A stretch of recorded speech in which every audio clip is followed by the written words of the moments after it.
প্রত্যেকদিন টুকরে টুকরে কাঁদে, হে আল্লাহ তুমি আমাকে ক্ষমা করো, মাফ করো, জাহান্নামের আগুন বড্ড কঠিন আগুন, মাফ করো, কাঁদে।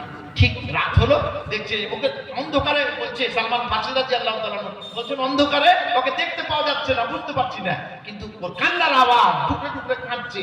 হ্যাঁ, তাহলে গাছের তলায় চলে এসছে, গিয়ে দেখছে যে হ্যাঁ, বলে সালাবা উঠো, সুসংবাদ আছে। বলে কি? বলে আল্লাহ রাসূল তোমাকে ডেকেছেন। তো বলছে আল্লাহ রাসূল ডেকেছেন? আল্লাহ রাসূলকে কেমন পেয়েছো? তো বলছে তুমি যেরকম চাইছো ওরকমই পেয়েছি, মানে রাসূল খুশি আছেন, রাসূল খুশি আছেন, চলো।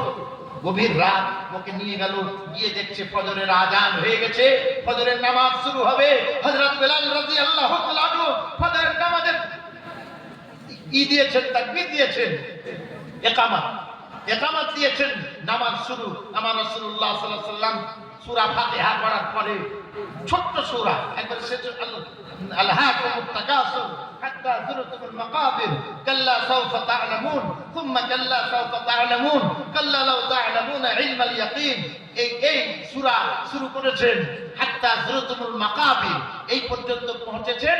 আর হযরত আলী, হযরত সালমান ফারসি আর ওই সাহাবী, তারাও মসজিদে গিয়ে নামাজে অংশগ্রহণ করলেন। হাত্তা যুরতুমুল মাকাবির, মানুষ কবর পর্যন্ত চলে যাবে কিন্তু দুনিয়ার লোভ লালসা ছুটবে না, এই পর্যন্ত যেই আয়াত পড়েছে আমার রাসূল, ওই সাহাবী টুকরে কেঁদে অজ্ঞান হয়ে নামাজ অবস্থায় পড়ে গেলেন। নামাজ হয়ে গেল, সালাম ফেরার পরে আমার রাসূলুল্লাহ সাল্লাল্লাহু আলাইহি ওয়াসাল্লাম গিয়ে দেখছেন পড়ে আছে। তিনি সালমান ফারসিকে বললেন, ওগো সালমান ফারসি, এর চোখে মুখে একটু পানি ছিটা দাও। পানি ছিটা দিল। হযরত সালমান ফারসি বললেন, ইয়া রাসূলুল্লাহ, ও আর দুনিয়াতে নেই, দুনিয়াতে নেই। দেখুন, লজ্জিত ছিলেন, শর্মিন্দা ছিলেন যে লোক আমাকে বলবে যে তুমি এরকম করেছো। ওই জন্য বলেছিল গলায় দড়ি দিয়ে, গলায় গামছা দিয়ে আনবা। রাসূল ক্ষমা করেননি, ওই জন্য চলে গিয়েছিলেন। আবার কাতারে দাঁড়িয়ে হয়তো আল্লাহকে বলেছেন, আল্লাহ আমি এত বড় গুনাহগার, মদিনার লোক আমাকে বলবে এরকম করেছিল, তার চাইতে তুমি আমাকে দুনিয়া থেকে উঠিয়ে নাও। তো নামাজ অবস্থায় তিনি মারা গেছেন। তার বাড়িতে যখন খবর গেল, তার মেয়ে খামসানা নাম, সে এসে তার আব্বাকে দেখে কান্নাকাটি করতে লাগলো। তার কান্না দেখে আমার রাসূলুল্লাহ সাল্লাল্লাহু আলাইহি ওয়াসাল্লাম বললেন, ওগো খামসানা, তুমি কাঁদিও না, আমি যদি তোমার পিতা হই, ফাতেমা যদি তোমার বোন হয়, তুমি কি রাজি, তুমি কি খুশি? ওই মেয়ে বলল, ইয়া রাসূলুল্লাহ, ইয়া হাবিবাল্লাহ, রূহি ফিদাকা উম্মি ওয়া আবি, আমার মাতা পিতা আপনার উপরে কুরবান হোক, আপনি যদি আমার পিতা হন আর ফাতেমা যদি আমার বোন হয়, আমি রাজি।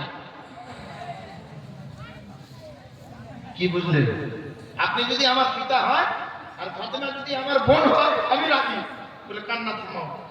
আল্লাহ রাসূল সাল্লাল্লাহু আলাইহি ওয়াসাল্লাম তাকে নিয়ে গেলেন, জানাজার নামাজে অংশগ্রহণ করলেন, কবরে নামালেন, পা টিপে টিপে টিপে টিপে ফেলছিলেন।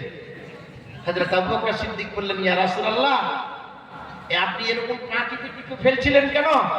তো বলে ফারিস্তারা এত ভিড় হয়েছিল, কোন জায়গাতে পা দিব জায়গা খুঁজে পাচ্ছিলাম না। জোরে বলুন সুবহানাল্লাহ, জোরে বলুন সুবহানাল্লাহ। দোয়া করব ইনশাআল্লাহ।